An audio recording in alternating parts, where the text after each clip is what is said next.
अस्सलाम वालेकुम ख़वातीन और हज़रात, मैं हूँ इसरार अहमद कसाना। पाकिस्तान का मंज़रनामा जो है वो दिलचस्प से दिलचस्प तर होता चला जा रहा है। मुख़्तलिफ़ चीज़ें जो हैं वो चल रही हैं, इमरान खान साहब के हवाले से भी बातें आप सुन रहे हैं।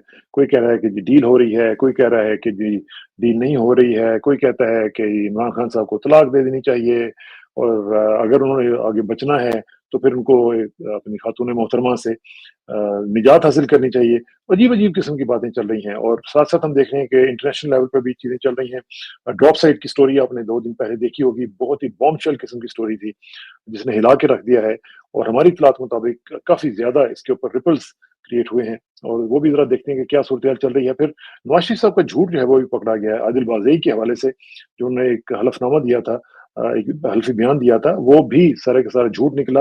और फिर मरियम साहबा जो हैं वो इस वक़्त चाइना में हैं और बड़े ज़बरदस्त किस्म की जनाब उनकी टिकटॉक्स चल रही हैं और साथ ही साथ हम देख रहे हैं कि जो बॉयकॉट मुहिम है, वो थमने को नहीं आ रही है, वो अभी तक चल रही है। लेकिन मोस्ट इम्पोर्टेंटली जो एक चीज़ चल रही थी, वो ये थी कि इमरान खान साहब ने अपनी पार्टी को कहा था कि आप एफआईआर कटवाएँ, जो 26 नवंबर को वाक़या हुआ है। लेकिन अभी तक ऐसी खामोशी है कि कुछ समझ नहीं आ रही कि ये खामोशी क्यों है? क्यों इतनी ज़्यादा सरासीमगी है पीटीआई के दौरान? तो उसमें ज़रा देखते हैं क्या सूरत चल रही है, ओवरऑल क्या सिचुएशन है, इसका तजिया करते हैं और हमें जॉइन कर रहे हैं जनाब एम्बेसडर करामतुल्लाह गौरी साहब, जो कि बहुत ही इम्पोर्टेंट एक रोल प्ले कर चुके हैं डिप्लोमेसी में। उनसे बात ज़रा करेंगे और उनसे पूछेंगे कि वो इस हवाले से क्या सोच रहे हैं और क्या समझते हैं और हमें ज़रा थोड़ा-सा समझाने की कोशिश करें, वेयर आर वी हेडेड? अस्सलाम वालेकुम गौरी साहब। वालेकुम अस्सलाम कसाना साहब। बहुत शुक्रिया गौरी साहब। ये जो सूरत-हाल आप देख रहे हैं गौरी साहब, आज काफ़ी दिनों से के बाद आपसे मुलाकात हो रही है।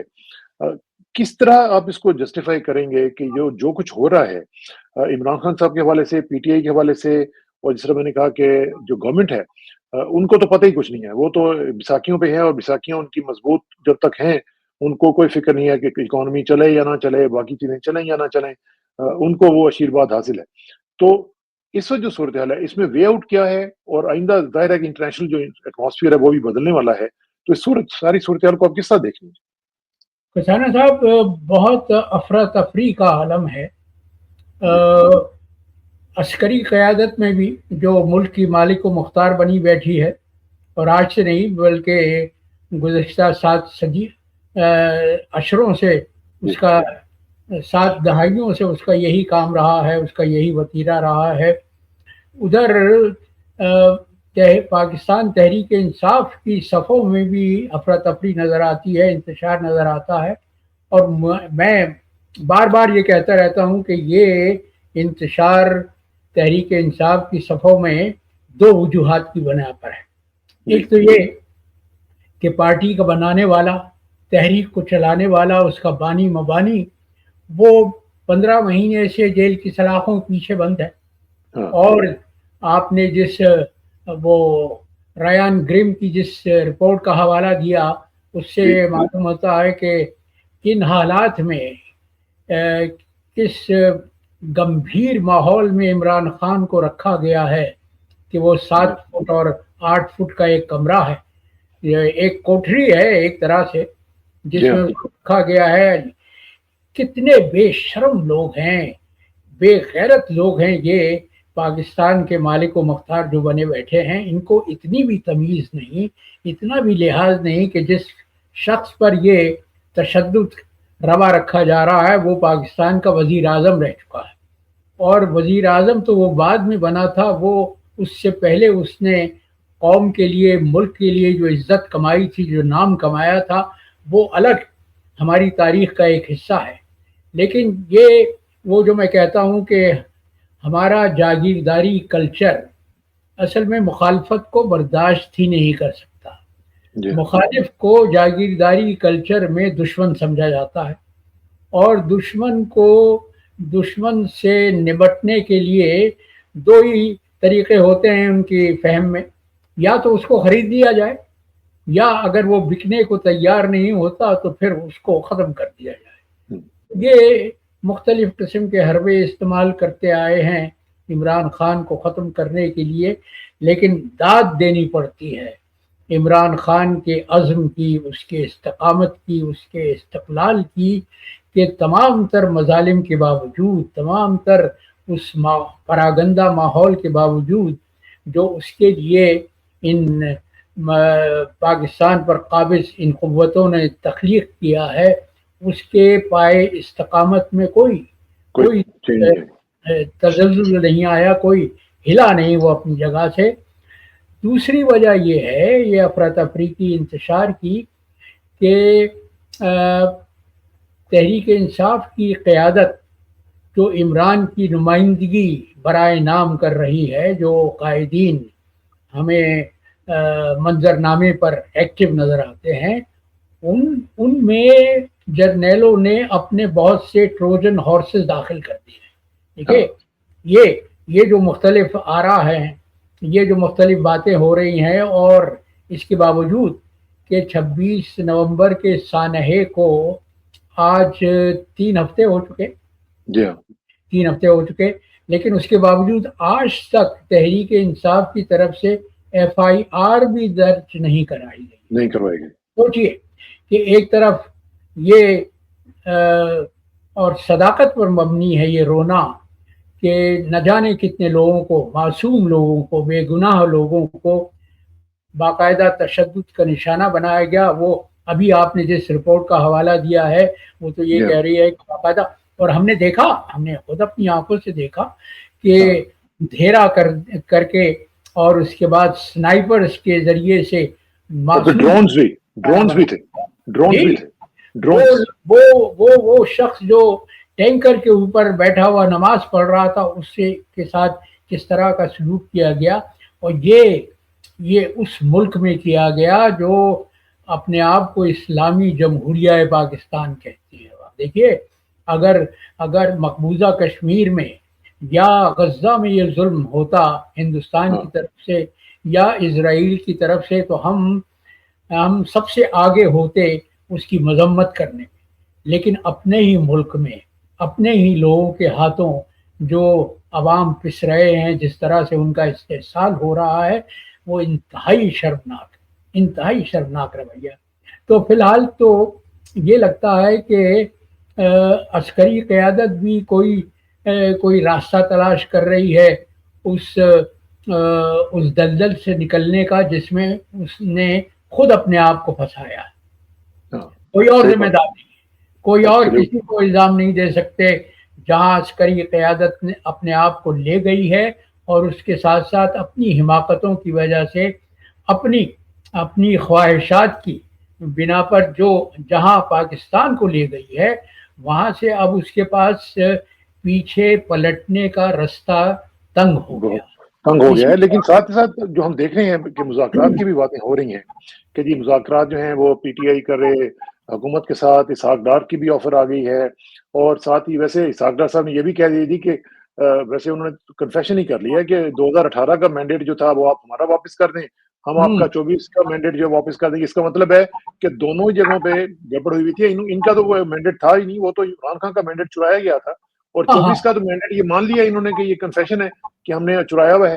تو ان حالات میں حکومت سے کیا بات چیت ہو سکتی ہے؟ نہیں، اور دیکھیے حکومت کے ترجمان کون ہیں؟ وہ فیصل واوڈا، وہ تھالی کا بینگن، وہ بے وزن شخص جو فوج کا پیدا کردہ ہے، جو فوج کا نمائندہ ہے، وہ یہ فتوے دے رہا ہے۔ فتویٰ میں اس کو کہوں گا کہ عمران خان کے لیے بچت کا راستہ یہی ہے کہ وہ بشرا بی بی کو طلاق دے دے۔ تم کون ہوتے ہو یہ فیصلہ کرنے والے کہ عمران کو اپنی بیوی کو ساتھ رکھنا چاہیے یا اس کو علیحدہ کر دینا چاہیے؟ تم کون ہوتے ہو؟ تم خدائی نمائندے ہو، خدائی فوجدار ہو کیا؟ کس طرح کے لوگ فوج کی ترجمانی کر رہے ہیں؟ اب آپ جرنیلوں کی فہم و فراست کا اندازہ اس بات سے لگا سکتے ہیں کہ فیصل واوڈا جیسا بے پیندے کے تھالی کا بینگن وہ ان کا ترجمان ہے، اور وہ اس طرح کی باتیں کر رہا ہے جو صرف لغویات کے زمرے میں آتی ہیں۔ تو یہ جو قیادت میں جو ہلچل ہے، عسکری قیادت میں جو ہلچل ہے، اس لیے کہ وہ اب اپنے آپ کو ایک تنگ گلی میں لے گئے ہیں، اور اس تنگ گلی سے نکلنے کا راستہ ان کی سمجھ میں نہیں آ رہا، اس لیے کہ دنیا، اب آپ دیکھیے نا کہ جس طرح کی वो ग्रिम ने रिपोर्ट पेश की है, शाया की है, उस तरह के बैनुल अक़वामी इदारे बहुत से इस तरह की बातें कर रहे हैं। अल जज़ीरा ने कितनी डॉक्यूमेंट्रीज बनाई हैं, BBC ने जो अहवाल बयान किया है, CNN ने जो अहवाल बयान किया है, तो दुनिया मजम्मत कर रही है। और पाकिस्तान इतना बेवक़्त हो चुका है कि अब हमारे कठपुतली वज़ीर आज़म के पास सिवाय इसके और कोई काम नहीं है कि वो सऊदी अरब के वली अहद को 2034 का वर्ल्ड कप, फुटबॉल का वर्ल्ड कप जीतने पर मुबारकबाद दे रहे हैं। कह रहे हैं मैं अपने मेरे भाई को मैं मुबारकबाद पेश करना चाहता वो हूँ। भाई तो हर एक का बन रहे होते हैं, लेकिन फिर सब इसमें एक चीज मुझे बताएं कि ये जो बुशरा बीबी साहिबा का आपने जिक्र किया है, ये हमने देखा है कि अभी रिसेंटली एकदम इन्होंने ये अटैक शुरू कर दिया जी कि बुशरा बीबी को तलाक दे दें, फलाना दे दें, इस तरह कर दें। मुझे इसके पीछे कोई गेम नजर आ रही है। मुझे लग रहा है कि ये जो पहले भी आपने देखा होगा कि उन्होंने बीबी साहिबा ने भी एक ऐसे ही अचानक एक अनकॉल्ड फॉर एक बीच में जिक्र कर दिया था सऊदी अरब का, और उससे कुछ क्वेश्चंस ने जन्म लिया था।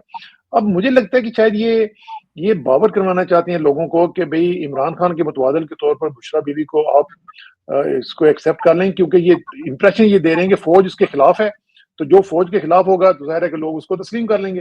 तो कोई इस तरह की कोई गेम तो नहीं हो रही है? कोशिश यही है कि 26 नवंबर को जो कुछ हुआ उसका मलबा बुशरा बीबी पर डाल दिया जाए। बुशरा बीबी को एक तरह से अलामत बना लिया है इन लोगों ने, इन शोरा पुश्तों ने, इन नौसरबाजों ने। मैं इनको नौसरबाज कहता हूँ। ये वो ठग हैं जो पाकिस्तान पर मुसल्लत कर दिए गए हैं। तो ये अब इनके पास सिवाय इसके और कोई हथियार नहीं है कि ये तहरीक इंसाफ के रहनुमाओं की किरदार कुशी करें। इमरान खान की किरदार कुशी तो तरह तरह से करने की कोशिश की, लेकिन इमरान ने पाकिस्तान की नौजवान नस्ल में बेदारी की जो रूह फूंक दी है, वो मकाम उसको नौजवान नस्ल की नज़रों में हासिल हो गया है, जहाँ से अब वो किसी किस्म का शरंगेज प्रोपेगेंडा उसको हिला नहीं सकता। तो अब बुशरा बीबी को निशाना बनाया गया है। बुशरा बीबी को ये कहा जा रहा है, उन पर इल्ज़ाम लगाया जा रहा है कि इमरान खान तो डी चौक जाना ही नहीं चाहता था, बुशरा बीबी की जिद थी जो वो काफिले को वहाँ डी चौक पर ले गई। सवाल ये है कि अगर बुशरा बीबी जिद करके डी चौक पर ले गई थी तो डी चौक का क्या खाना काबा है? क्या वो ऐसी मुक़द्दस जगह है कि वहाँ अवाम मुज्तमा नहीं हो सकते? आखिर को वो ये डी चौक है पाकिस्तान की पार्लियामान के सामने। और देखिए, आपका आईन ये कहता है कि पाकिस्तान पर हाकिमियत आला तो खुदा वंदे ताला को हासिल है, लेकिन ये इस हाकिमियत को इस्तेमाल करने वाले, इसकी नुमाइंदगी करने वाले पाकिस्तान के अवाम हैं। तो आईन आपके पूरी जमहूरियत में, आपके पूरे निज़ाम हुकूमत में सबसे ज़्यादा जो फौकियत देता है, जो तरजीह देता है, वो पाकिस्तान के अवाम को देता है। लेकिन पाकिस्तान के अवाम को तो ये जो अपने आप को अशराफिया कहते हैं, ये तो पाकिस्तान के अवाम को कीड़े मकोड़े समझते हैं। ये इनके नज़दीक तो पाकिस्तानी अवाम कोई हैसियत ही नहीं रखते। और हमने देख लिया कि किस तरह 8 फरवरी को अवाम ने बबांगे दोहल अपना फैसला सुनाया था इमरान खान के हक़ में, तहरीक इंसाफ के हक़ में, लेकिन उस फैसले पर शबखून मारा गया। और जर्नैलों ने कहा कि तुम क्या हैसियत रखते हो, तुम्हारा वज़न क्या है? हम पाकिस्तान के मालिक व मुख्तार हैं, हम फैसला करेंगे कि पाकिस्तान पर हुकूमत कौन करेगा। और हुकूमत करने वाले उनके वही साथी हैं, चोर के साथी गिराकट, शहबाज शरीफ जैसे, और जिनका हवाला आपने दिया था अभी, वो इस किस्म के किरदार हैं। ये न इनमें कोई सलाहियत है, ना कोई जहानत है, ना कोई काबिलियत है। ये तो वो कठपुतलियां हैं जिनको मसनद इक़्तिदार पर नचाया जा रहा है ताकि पाकिस्तान को हाँ और पाकिस्तानी अवाम को और ठीक है पाकिस्तानी अवाम के साथ साथ दुनिया को बावर कराया जाए कि पाकिस्तान में कोई हुकूमत है, कोई निज़ाम है। ठीक है। अच्छा, मैं गौरी साहब आपको एक आपको क्लिप सुनवाता हूँ अलीमा साहिबा का, जो कि उन्होंने कहा है, यहाँ उसके पे बाद फिर उस पर इतना बात जुल्म करते हैं। हो रहा है कि अब हम हमारे पास कोई चॉइस नहीं है, हमारे पास अब कोई रास्ता नहीं रहा कि हम अगर इन्होंने दो हमारे मुतालबे ना माने, एक judicial commission 3 senior most supreme court जजेस के नीचे, जो दोनों 9 मई और 26 नवंबर को इसकी तहकीकात करेंगे और इसकी रिपोर्ट देंगे और जो जिम्मेदार हैं उनको सामने लेकर आएंगे। ये एक कमीशन, ये उनकी डिमांड है। दूसरी, जो नाहक कैद में है और जो मजीद आप कैद करते जा रहे हैं, बस कर दें, इनको रिहा करें। ये दो मुतालबात ना माने गए तो उन्होंने कह दिया, उन्होंने पाकिस्तानियों को कॉल दे चुके हैं कि आप अपनी रेमिटेंसेस डॉलर्स पाकिस्तान ना भेजें।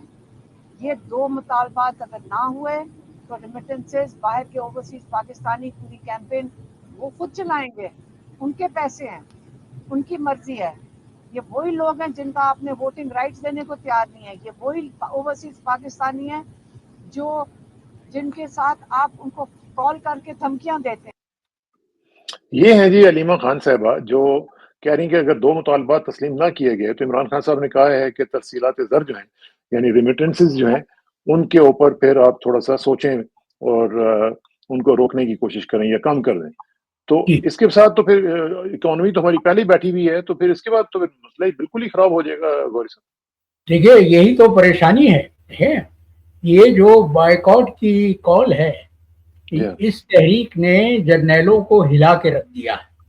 और मैं कल ही एक और प्रोग्राम में शरीक था, मैं यही कह रहा था कि देखिए, ये तो वो बनिए की मिसाल है। हमारे जर्नैल जो है ना, बनिए की मिसाल हैं, जिसके पेट पर लात मारी जाए तो वो बिलबिला उठता है। तो हमारी तो दुनिया में वाहिद फौज है। कसाना साहब, आप कोई और दूसरी मिसाल मुझे नहीं दिखा सकते कि जहां फौज मुख्तलिफ किस्म के 80 से ज्यादा कारोबार चलाती है।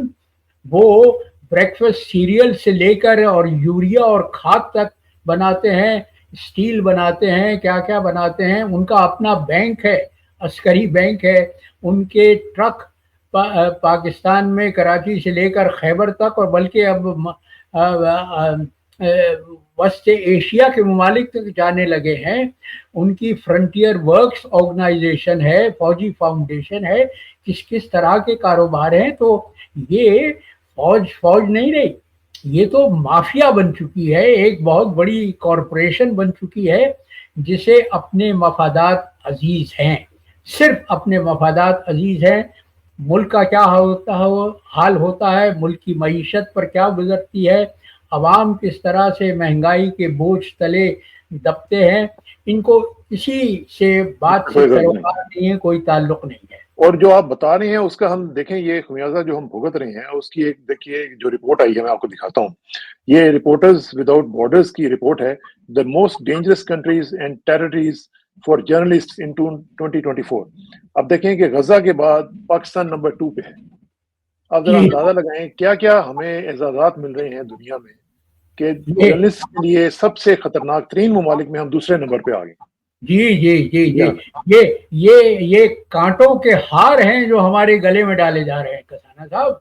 और ये सिर्फ आप किसी और को इल्जाम नहीं दे सकते। आप ये नहीं कह सकते कि ये रॉ के एजेंटों ने करवाया है या पाकिस्तान दुश्मन बैरूनी ताकतें ये सब कुछ करवा रही हैं। नहीं, आपके दुश्मन तो अपनी सफ़ों में घुसे हुए हैं। वो वही पाकिस्तान को हर तरह से रुस्वा कर रहे हैं, बदनाम कर रहे हैं। पाकिस्तान को एक मजाक बना दिया है बैनुल अक़वामी बरादरी में। पाकिस्तान एक मजाक बन गया है। आप देखिए कि पाकिस्तान को कहीं आपने देखा कि ब्रिक्स ने अपनी सफ़ों में मजीद मुल्कों को शामिल करने का फैसला किया, और उसने इथियोपिया जैसे मुल्क को शामिल कर लिया, लेकिन पाकिस्तान का कहीं नामो निशान नहीं है। तो ये जो पाकिस्तानियों ने तो अब पाकिस्तान की अशराफिया ने, पाकिस्तानियों मैं नहीं कहूँगा, पाकिस्तान की अशराफिया ने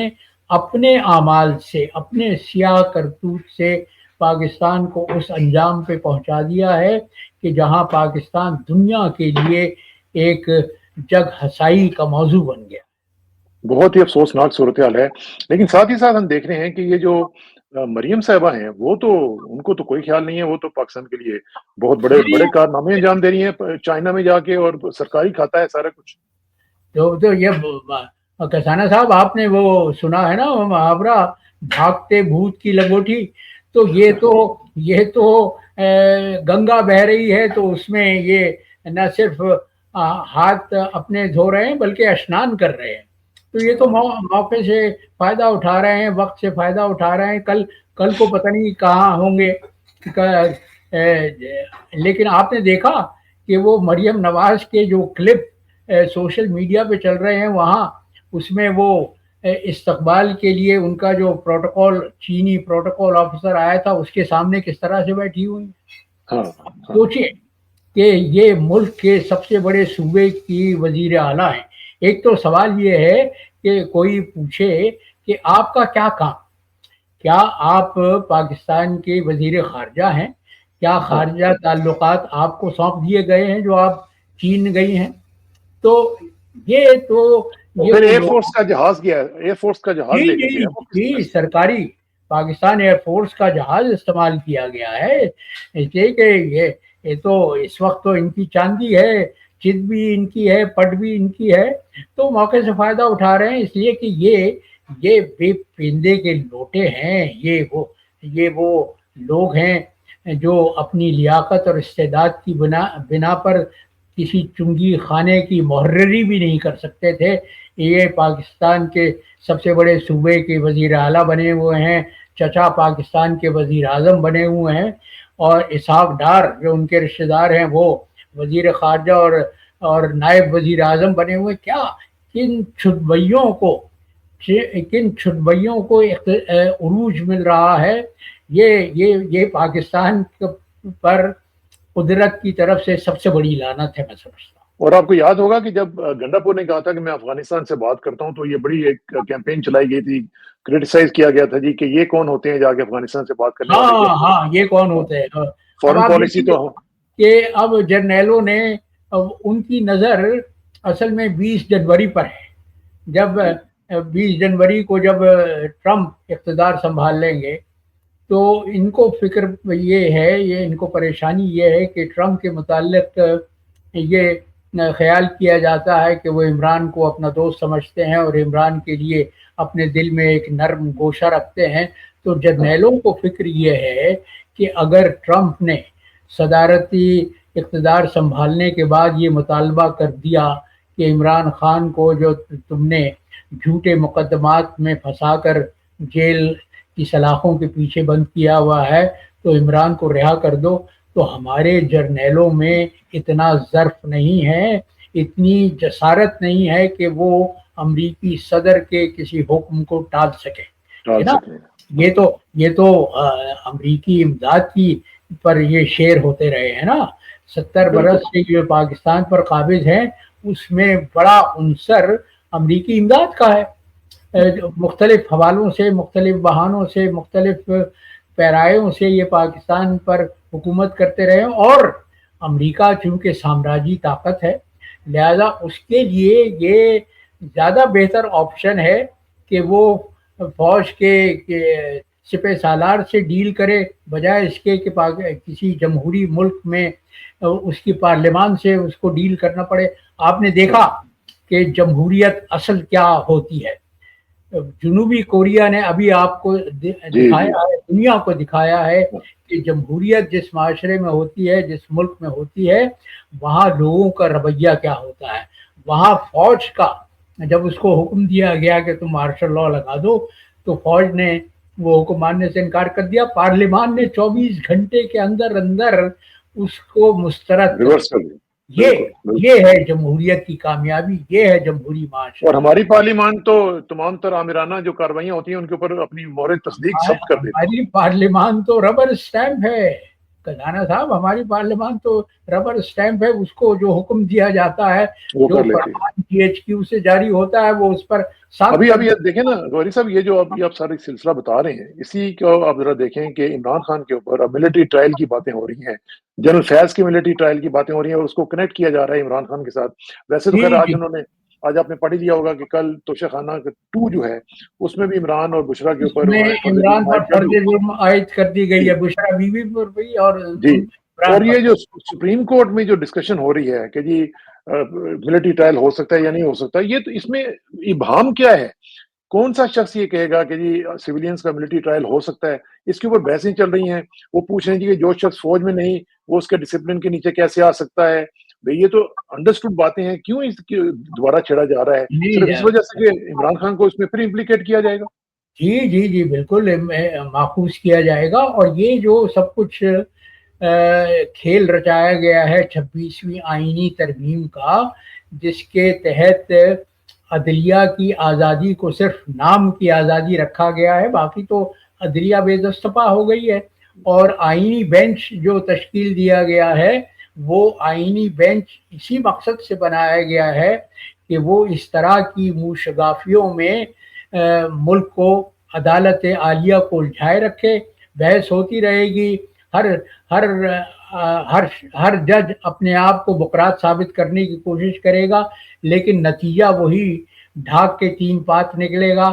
असल हदफ ये है। और ये जो नया शोशा छोड़ा गया है जनरल फैज हमीद के मिलिट्री ट्रायल का, उनके कोर्ट मार्शल का, ये फैज हमीद के खिलाफ इल्जामात तो 2.5 बरस पहले आयद कर दिए गए थे।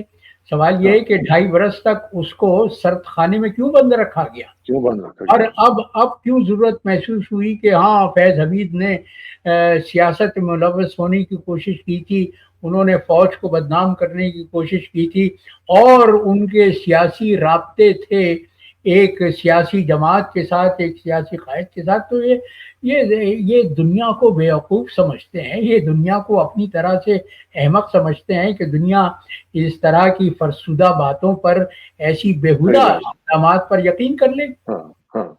अच्छा, आखिर में मुख्तसरन मैं चाहूँगा थोड़ा सा सीरिया की सिचुएशन के ऊपर भी आप गुफ्तगू ज़रूर करें, क्योंकि वो जहाँ पे आपने देखा है कि किस तरीके से दिनों के अंदर सब कुछ बदल गया, और बशार अल असद साहब जो हैं उनको भागना पड़ गया, और सब कुछ वो चेंज हो गया। और कैसे ये सब कुछ हुआ? ये क्या अमेरिकन ऑर्केस्ट्रेटेड था, इजरायली सपोर्टेड था, क्या हुआ? सीरिया तो बहुत ही वो एक ऐसी खिचड़ी है जिसमें मुख्तलिफ किस्म की दालें पड़ी हुई थी, मुख्तलिफ चावल थे। मुझे याद है, मैं कल ही एक प्रोग्राम में ये बता रहा था कि 2012 में, आज से 12 बरस पहले, जब सीरिया की खाना जंगी को 1 साल हो चुका था, मैं हिंदुस्तान गया था, तो दिल्ली में जामिया मिल्लिया ने मुझे लेक्चर देने के लिए बुलाया था। अच्छा। वहाँ मैंने कोई घंटे भर का लेक्चर दिया। उसके बाद मैंने कहा कि सवालात करो। नौजवान थे, उन्होंने बहुत से सवालात किए। एक ने सवाल ये किया कि आपके ख्याल में सीरिया की ये खाना जंगी कब ख़त्म हो जाएगी?